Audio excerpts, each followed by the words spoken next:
Nyabudde baleko. Ale sebo nawe jeba. Obuyambi olina bwe weetaaga? Sina kye neetaaga sebo ndi fine. Abaana bano bakozeeko bulungi oba? Olina kunkolako sebo. Omanyi nze maneja wa wano era bampita Evans. Simanyi olina gw'olinda? Nina gwe ninda sebo. Mwami mukyala? Mukyala sebo. Bw'aba mukyala mbadde nsaba ngira mbeera nawe wano ng'omwami. Sebo tompa buzibu. Ki ekikulese? Ozze kunkwana kiki? Ki basajja nga temutuuza? Ng'ovudde eri ng'ozze wano eri. Ngola kiki? Buzibu ki? Si kyentegeeza ekyo. Naye sagala kumanya kiki otegeeza. Olabikoze wano eno okunkwana mukwano nako okunkwana zitwali zunziza eri obwenzibu. Ngambye tambula ogende va wano. Olabye nnoonya buyambi. Abasajja ye lwaki temutuuza gye. Buli saa ne mulowooleza mu kukwaniriza kati kiki ekibadde kikulese? Ajja azunga. Bakugambyeko neetaaga musajja. Nze maneja so what? Binkwatirako ojja ozunza empale. Gwe nina ntamye mugobeseza ngenda kunoba lwa bwenzi ajja azunga n'obwenzi. Lwaki temwetuuzaako? Nonsense.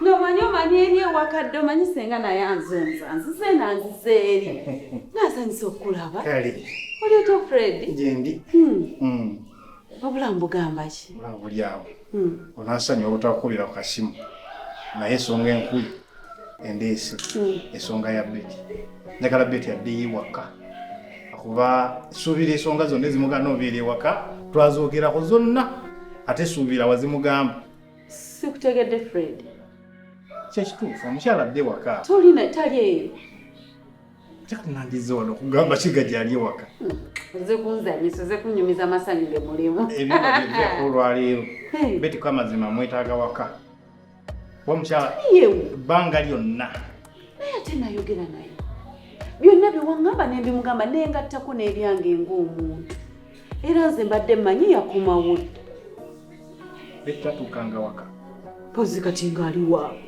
ate nkewaabwe gyesooka oba okimanyi nti waabwe gyesookera okubuuza nenjukanzigewo n'essimu yennyini sinafuna wadde na ku ssimu ye oba mmaze n'ewiki ziringa 3 nga siwuliza Beti ku ssimu ndyankubidde oba nze nkubakwate takwata nakukwata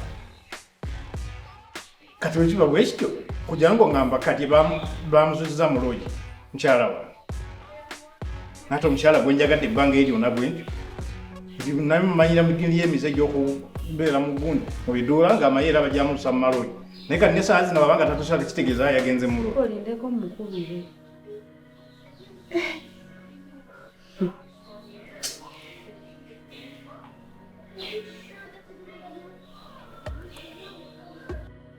Boss, wano wendi wona tuuse gye ndaga.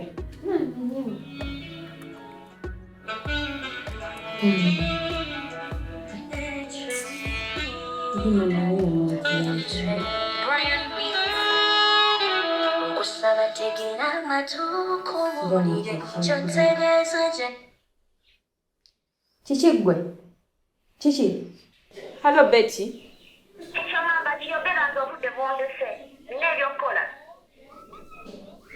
Mukwano amanyi ng'oyogeza mangi onooyogera oba nedda onansonyiwa mbadde nnyo sirina kyenkugamba naye wano wabaddewo ayagala okwogera naawe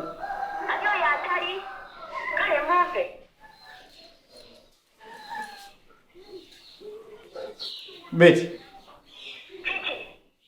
Nze bawo Fred. Gwe Fred njagala nkugamba ebigambo bino. Nakoowa era wantama. Owulira? Neerabira gye wandaba. Toli mukyala wange.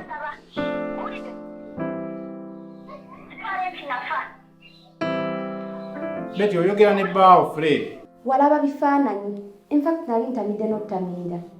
Kati nazuukuse mukwano owulidde? Va ku ssimu yange onneesonyiwe natuuka gye ndaga. Nafuna akusinga. Nafuna alina omukwano. Nafuna omwana w'abendi.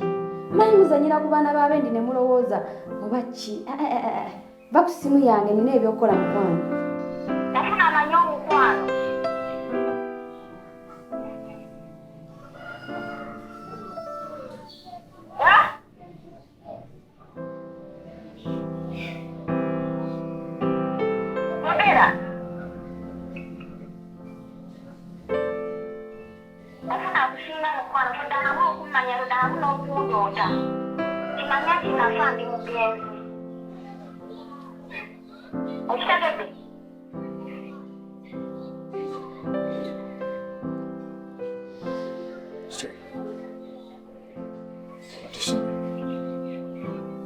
Betty alike ali abamulaba.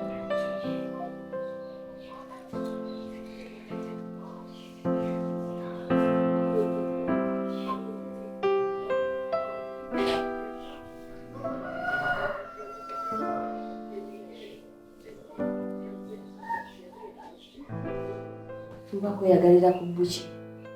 Toddamu kummanyiira. Omwana w'abendi ankwatanga omumbejja.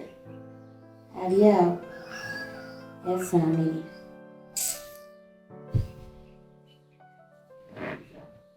Musibaabo. Yana amakaggo. Gankumpulira. So, hi, cousin. Hi, how are you? Long time.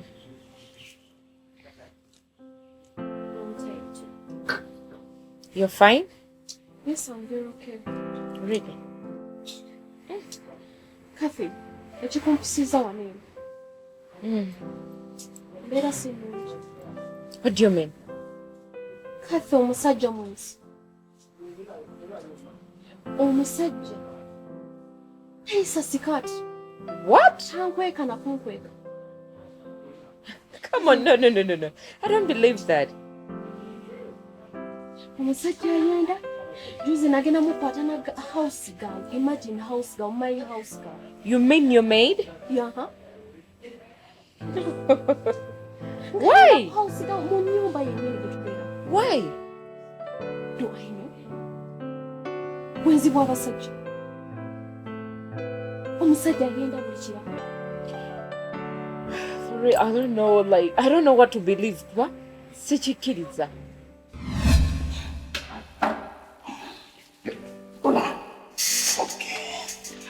Yes, olakemu. Ndindabe ku ngeri gye ndeeta eddagala. Kuba? No. Take it. Sit here. Okay. Chill out. Nkuleese ofa. I'm fine. You fine? Yeah, I'm okay. But nkuleese oli mulwadde nnyo. I'm fine. All to explain, I don't know. Yes, But you see, know. I can even squeeze my tummy. I'm very fine. I'm fine. Nanti sirina ddagala lyenkuwadde kati obeera otya ng'owonye. No, it's okay, Musawo. You're a doctor. That's really enough for me. Sibadde naawe. Nawe ate leka kunsesa. Yes, ndi musawo. Naye okukwatako obukwasi bw'oti towona. Dr. Ivan, I'm fine. Ivan? In fact, Ivan, I'm fine. Really fine. Kati tukitegeeza tuddeyo. Kikitatsa. Olunaku alumpadde. Ekibadde kitutabudde bulwadde. Tuddeyo tweyagala olunaku lumaleko. No. Kikitatsa. Okay, I'm trying to do this. Never done appointments. So, I'm sorry. No. No, lindako. Sigaanye olina appointment naye eyo gikyuse. Ebeere yanja kubeera wagenza okulumpa ng'era okimanyi nti olina appointment yonna. I'm fine. sigala wano ojjanjaba abantu because wasomera kuba musawo. Noddamu nkwateko obadde ompusya. Mbadde nkukakanya because obadde oyogera nga pressure badde ejja kulenya. Binsobedde guge mazima. Mmanyi okuleeta omuntu mbadde ntidde nga manyi oba kugenda kunfaako. Zisagala kufiirwa muntu nga gwe gwenjagala baby. Okimanyi naawe. Tetsobola kudda mu love nga balwadde we bali wano. Wasomera kujjanjaba. Nkimanyi. Sigala wano ojjanjaba abalwadde oyagala bafa tetufune keesi. Naye olunaku olwaliro nabo balondekere abalwadde. Anytime you feel like talking to me, just give me a call. I'm around. Nsobola okujja obudde bwonna wanneetagira. Kati kutwaleko. No. Jamu ojja kukwata. Ate we bakwetaga ufuna emergency. I can use a boda. Then let me give you the money for the boda. No! What's going on? Like, you mean I don't have that little money for a boda? You have all what you have, but nange nina okutekinga that responsibility. Nze nkuweerayo ka transport ko. Ng'omwami wo. Maybe next time when I come with a car. Ojja kuntera mama after. I'm fine. So you mean love yonna gye mwalina yali fake? Simanyi. Kubanza omusajja nali mwagala. Naye omusajja ayenda. Omusajja akola kasasiro mungi. N'owoomugambako yeekasa. Ayinza okwekalizamu n'akaaba n'amaziga. But how did you get to know about it? Kyogamba obwenzi babulaba bati. Nidda oyinza okuba nti oba wabasanze nga benywegera like they're in your bedroom. Yeah, kind of. Namukwata ne house girl wange. In your bedroom? N'ebirala nzize nga mpiraba messages biki ng'omuntu wona akwatira omuntu bwenzi. Oh my God. Kathy nze sisobola, I cannot take it, I cannot handle it. Not moving out. Kakati Kathy. Ekyamakulu mu byonna kyembadde nkusaba noonya mulimu. But you have to leave him. Nenda muleka era mwesonyiwe kuba sisobola kubeera naye. Nekyembadde nsaba noonyeza omulimu Kathy. No. Omulimu we guli. Ffe tuli bagagga, dadi waffe yali mugagga. Ekyo kyo kimanyi. Tuli bagagga. We have supermarkets, we have factories, we have a lot of things where I can put you. Naye ensonga eriwo tosobola genda kukola. When you're still with that guy, you have to leave the guy. Kati kubange genda muleka ntandike ng'akola byange. Mulekera amaka oba aleeta mwani oba ndeka mu maid n'amusigaza n'abeera naye. It's okay. But you have to remove your baby from there. Nagenda naye as long as omulimu. Sure. Kasita weesootinga ne weetereza, the job is available. Nja kufunira supermarket emu. I think it will be better for you. Ndakisanyukira nnyo kati. But sorry, I feel so bad because you're a woman, nange atedde mukazi. So kinkutteko nnyo like, ate nabiri bye twalimu, bwe tugatta conversation yaffe byajja bitya. Nga wobimanyi nti era byali mu kwagalana, omusajja kunjagala, then I was really open to you. Nekugamba buli kimu. But that's really not good. Sorry. Yawunyisa nti n'owakoloota omusajja tasobola kukyuka n'ogamba nti let me forgive him mbyerabire ngende ku kiddako. Yeah, men are like that. Bo babeera proud. They will never change. Babeera proud. Ne womukwatira mu nsobi, of course ajja kugamba no. Maybe okitutte bulala. Nga oba abakikoze. Sorry about that. I feel so bad, but ngenda kufunira wawo ino kolera. Trust me. Omanyi wonkubidde nga ndi mbwangu. So I think we have sorted the girl, okay? Kanziruke mbadde nnyina wendaga. I will. Trust me. Ngenda bikolako. As long as you call me and you tell me that Kathy, I'm ready to move out. Nze nga nkuwa omulimu. The job is available. Okay, you're welcome.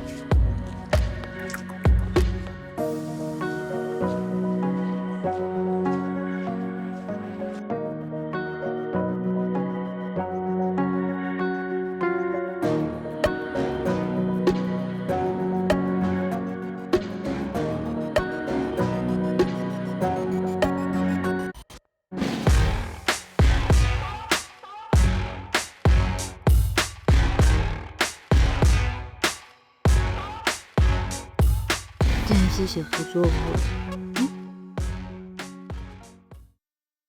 Chichi. Best kino nakyogera emirundi. Chi. Oye, dogeze bw'okyo naweka lwati. Best kiri tunakyogerako emirundi emeka. Chiwa muhwa. Checha yasatte beri. Ndesinano. Tunakyogerako beti emirundi emeka. Nagamba ku dining tebagololerako. Mu dressing room tewaliyo dining table. Oba tosobola gololerayo. Nise waze badesimano. Ojaba eno yandabirwamu era ekyayasana eri ttebe era lwakololerako n'okugituula. Natukyogera bwati nakyogera emirundi emeka. Ojja kumpita omubi ate nga sirina buzibu. Nenga just ebintu biri simple nnyo. Beti njagala ontegeere. Ate tekirina kukuntegeera ne yiga enkozesa y'ebintu. Omanye nti ono baliyako buliizi ku dining. Tebagololerako. Kitaigaikie nsonyiwa. Ninga gamba nze mbadde nani? Nsonyi. Neto kiddamu. Anti wazonyiyeyo. Okay. Kitadde. Neto kiddamu. Ngatereza miwa mwange akide John nyonge. Sakati nkole ki? Nze mbuuza. Nga tumpise buuza mu mama. Obula beti. Mami azze ng'ali mu speed abadayina byajjiridde. Sigamba nti sikuyisa buyisa. Nange mbadde manya agenda kumalawo akaseera akawera. Naye olutuuse olumaze okunnyonnyola byennyonnyodde bibadde nno byamangu mangu naŋŋamba agendera kwe kumuwerekerako. Naye ekiriwo maama ŋŋambye ansabye muwerekereko. Agenda walako, agenda kusiya. Ate kati siina kyakola. Mpulira nga kinuma okulekawo. Naate ekyokola siina. Mpisa tisinyinyiza. No. Mukwano sikigaana. Naye kyengezaako tegeeza. Bwazze ensooka zibadde za speed. Ate kino gijjo bwe wabadde ku ssimu yange. Nandisooka oleke. Sooka owulirize. Ankubidde essimu nga teriiko. Nabadde simento gitalina mu flight mode. Akubye essimu nga teriiko era kyekimuleese mu speed. Kati bwazze naŋŋamba muwerekereko tugenda busi ensonga nkulu nnyo ati masina bwenyinza kukikola. Era kyetugenda okukola mukwano. Nkusaba busabe mu bulungi si mu bubi. Ogenda kusooka obyerondayoko. Bwe naba nkomyewo ngenda kukubira essimu. Ikitegedde. Nakitegedde. Mutayage. Sooka oleke. Nkunnyonnyola bino ate oleeta bya maama. Kati ate ensonga za maama sooka ompulirize. Ensonga za maama ate mu bino biyingiriramu wa. Nazara nkeso atijana. Nokampita mubuuza. Waliwo ensonga ekulu hano. Betingira n'enkwewuunya.